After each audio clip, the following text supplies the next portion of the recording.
Hey, what's up? Welcome back to another video. Today I learned something new from from fellow creator Dan Cole and wanted to give you a quick lesson. This lesson is from Dan's article about the 4-hour workday, which is his interpretation about Tim Ferriss's book about the 4-hour work week.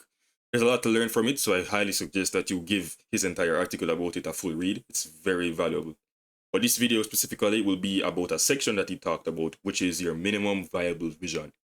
In this article, Dan is providing a guide essentially on how to increase your productivity so that ultimately you may achieve this 4-hour workday. Once again, he goes into detail in the actual article about what you need to do to get to that 4-hour workday and why the 4-hour workday specifically is better compared to other entrepreneur ventures. So while getting into the build-up of the 4-hour workday, he mentions the importance of having your minimum viable vision set up. And from now on, I'm just gonna say MVV instead of the full word. This is because your MVV is essential to having an identity to work towards. So when you have your MVV, you have that identity in your mind that says, okay, this is who I want to be. So now I know everything that I need to do to get to maintain my path to becoming that person.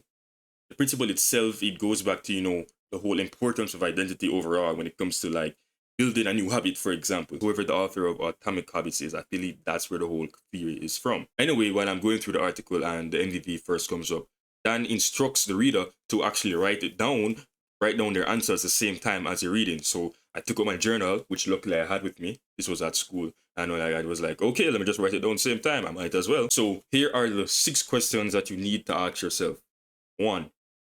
Who do you want to be? 2. What do you want to do for work? 3. Where do you want to live? 4. What does your ideal day look like? 5. How will you contribute to humanity? And 6. Who will you keep in your circle, so your network? So those are the 6 questions you need to ask yourself and then answer.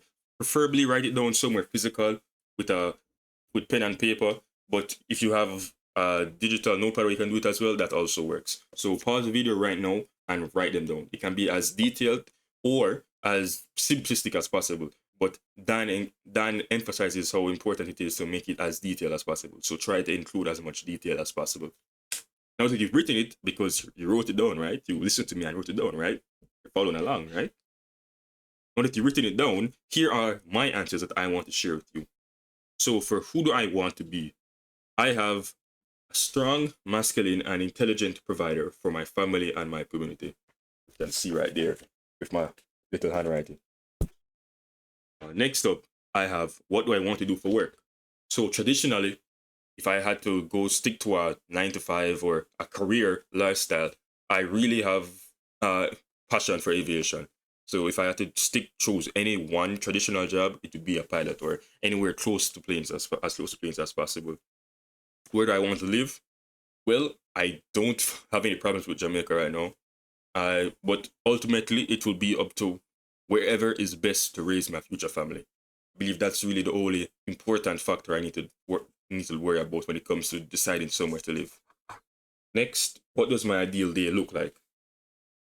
Well, my ideal day is waking up and immediately doing my morning routine and everything else that needs to get done. So all the hard tasks, I want to knock them off as early as possible. So I wake up, I meditate, I wake up, I meditate, I read my Bible, do my daily prayers, everything. Then I exercise, and after I exercise, I go and do my deep work. And after that deep work session, I would have the rest of the afternoon for learning, and then the evening for reflection or just relaxing and everything, hanging out with friends, for example. And second to last, how will I contribute to humanity? Well, I want to provide value and guidance to others who are in similar positions like I'm doing right now with this YouTube channel. And lastly, who will I keep in my circle? I want to keep people who are like-minded, share similar values, ideals, beliefs, and goals, dreams, everything, so we could all help each other to strive towards that one shared goal. That's really it for the quick lesson I learned from Dan. I just wanted to share it with you as quickly as possible because it gave me a lot of value. The entire article did, but this specifically, just this practice of writing it down from his call to action, that also was very game changing for me. So remember, it's important to have a clear idea of what you want to work towards. So the clearer the idea you have, the easier it is to shape your identity and shape your habits to go towards that goal. But thanks for watching, like and subscribe, and I'll see you again soon. God bless.